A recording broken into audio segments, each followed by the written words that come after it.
Gün boyu silah tacirlerini tutuklayabiliriz.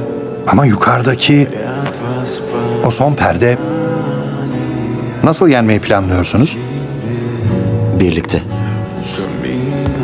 İhtiyacımız olan dünyanın çevresinde bir zırhtı. Hatırlıyor musunuz? Kıymetli özgürlüğümüzü etkilese de etkilemese de ihtiyacımız olan buydu. Ama işe yaramadı değil mi? Kaybedeceğiz demiştim.